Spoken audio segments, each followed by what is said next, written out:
Hi everyone. Welcome to datascience.works, and in this we will be discussing about the logistic regression. So let's start.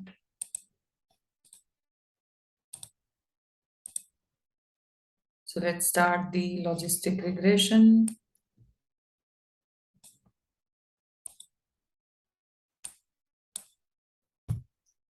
So today we'll be discussing about, let's talk about the agenda. So what is logistic regression? Second thing is the understanding the equation of logistic regression.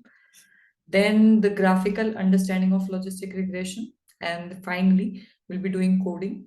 So we'll be implementing logistic regression on a data set in Python. So are you guys ready? Let's get started. So first question is, what is logistic regression? So as you all know, we have two type of problems. One is a regression, okay, another other one is a classification. So logistic regression is a classification algorithm. So it classifies into two classes or multiple classes. So in this, we predict a binary outcome. So recall the linear regression, which is used to predict a continuous output. So if you don't know the linear regression, I have explained in the other video, so you can also check out that. Next is, it is used when the data is linearly separable. That means logistic regression we can use only when the data is linearly separable. That means the data we can classify using a line. Next, what is different as compared to linear regression then? So here we are not using a single simple linear line to fit the data, but here we'll be using the sigmoid curve to fit the data. So in the next slides, I'll be discussing what is the sigmoid function and how do we'll be doing the fitting and all. So these were the basic points for getting started. Next question is, what's the equation of logistic regression? So as you can see on the screen, this y or fx is equals to b naught plus b1 x1 plus b2 x2 up to bn xn. So these x are all your features and these are your independent variables, okay, that can take on any values. So you have also seen these equations similar in the linear regression when we discussed, that was like y is equal to mx plus c. So that is, I mean, similar to that. So now what is the difference then? So we want the output to be in the range 0 to 1. Why? Because the right hand side, this equation is the linear equation. So it can take values, I mean, which are greater than 1, or it can take many bigger values also. So what we want in logistic regression, but we are interested in finding, like, to classify the, I mean, variable, like the target variable, into two classes, like either it can be yes or no, or true or false, or I can take one example whether customer will churn or not churn. So it is a binary outcome. So we want output to be in the range 0 to 1, so we'll be using the sigmoid function. So what does sigmoid function is doing then?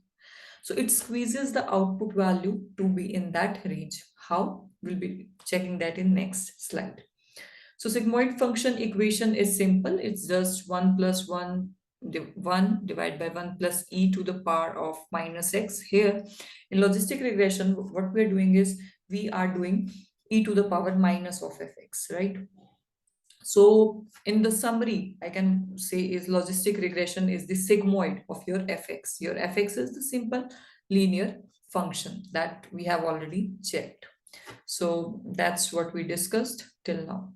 Next, we'll be talking about, let's grow, I mean, the graphical way now. So we have seen, I mean, the equation of logistic regression and what problem it's trying to solve. And now I think graphs are a good way to start. And so let's go graphical way now. Okay. So here, as you can see, this is the sigmoid function I was talking about. So you can see the y value ranges from 0 to 1. Okay, so this is a S-shaped curve that we will be using to fit our data. This is used to fitting our data. So for example, here maybe some data points, or here maybe some data points, and here I'll be explaining you about threshold. So how can you say, so a data point here it will be belonging to class 1, and how this a data point here will be belonging to class 0. So how we'll be checking now. So I follow the simple approach, that is, let's decode logistic regression in 3 simple steps. So as you have already seen, step 1 is define the equation for logistic regression. So equation is very simple. You just have to, so for example, say we have 2 independent variables. Just for simplicity purpose, you can have any number of independent variables in the data set, but for here I'm taking 2. So the equation will be y or fx is equals to b naught plus b1 into x1 plus b2 into x2. So x1 and x2 are independent variables, and b1 and b2 are coefficients, and b naught is the intercept. So that's we already know. Next is we'll be calculating the sigmoid. Why we are calculating the sigmoid? But because we are interested in finding the probability, I mean, um, whether a particular data point belong to class A or class 0 or class 1, as we have a binary. So sigmoid function helps us in doing that by squeezing that output into the range of 0 to 1. Now, one question that might be coming, like what is the deciding factor for a particular data point to be in that particular class is, so we can decide the threshold is 0.5. So any value above that will be classified as 1, and any value below that will be classified as 0. So let's go back, I mean, to see what I'm saying here is, I'm saying here, so we define this, the threshold as 0.5. You can select 0.6 or 0.7 depending on your data set, or I mean, if you know, or we'll be using the ROC curve to define the best threshold that we'll be discussing in the next, I mean, upcoming sessions. So here, for say, we have selected 0.5. So any value which is greater than above than 0.5 will be classified as class 1, as you can see, and any value below that will be classified as 0. So that's about it. How the sigmoid function we can utilize to fit our data, and using the threshold we can classify the class. So above that it's class 1, below that it's a class 0. So that's it. We decoded the logistic regression using 3 simple steps. Next is, you are interesting where I can use that logistic regression. What is the mapping with the real world example? So I've taken one example. Suppose you want to predict whether the customer will churn or not. So customer churn is one of the, main problems, right?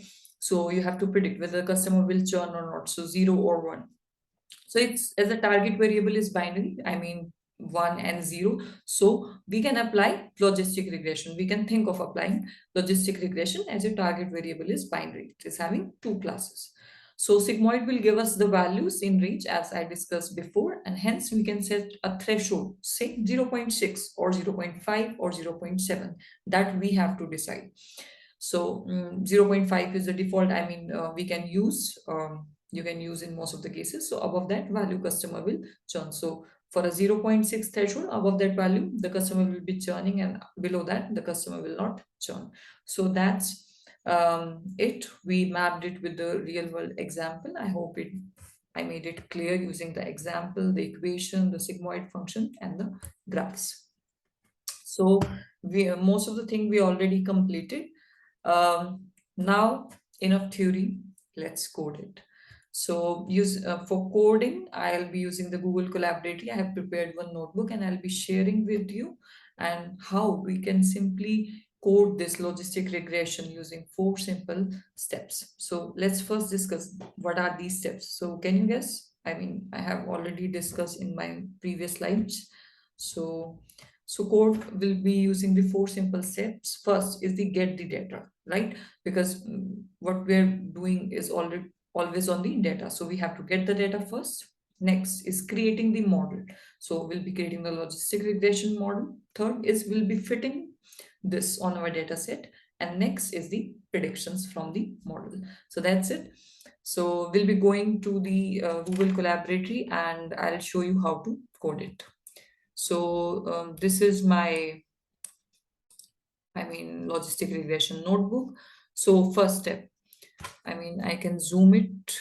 I think I have to zoom it a bit. Okay. So first step is importing the library. So what I am doing is here from sklearn.linear model, I have imported the logistic regression. Okay, next is the second step is generate some random data. So I have generated some random data. So you can use it for fitting on your data set, but I have used it on a simple, like I have taken some values 4, 12, 16, 24, 36, and 40. So these are my features, and I have considered only one feature for this example, but you can have multiple. And then is the output. So for first feature the output is 0, for next feature the output is 0. So you can map it to okay, 4 the customer will not churn, 12 the customer will not churn, 16 the customer will not churn, 24 the customer will churn. So you can map these values accordingly, but for simplicity purpose, I have taken only one feature. But in real world case, so in customer churn, there are multiple features that will be contributing to the output variable. So I have defined these input features and your output features. So now the third step. So we have to create the logistic regression model and fit on the data. So what I have done is simply initialize the logistic regression model, and then you have to just fit it on your input x and your output y. That is your target variable, and these are your input features that are your independent features, right? Using the equation we just have seen in the previous slides. After the fitting the model, then we have to get predictions because our model is ready. We trained our model on the data set. Now we can have predictions.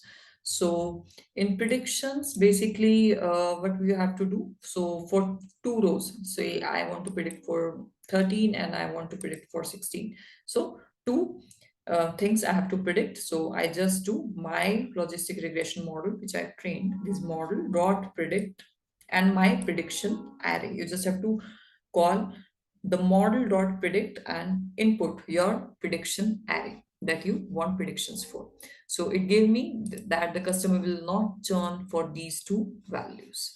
So that's all. We imported the libraries, we generated some random data, we created the model, we fit the model, and finally we got the predictions. So that's all about logistic regression.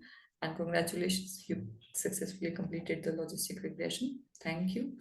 And we'll be discussing more things in the future slides. So that's all about now.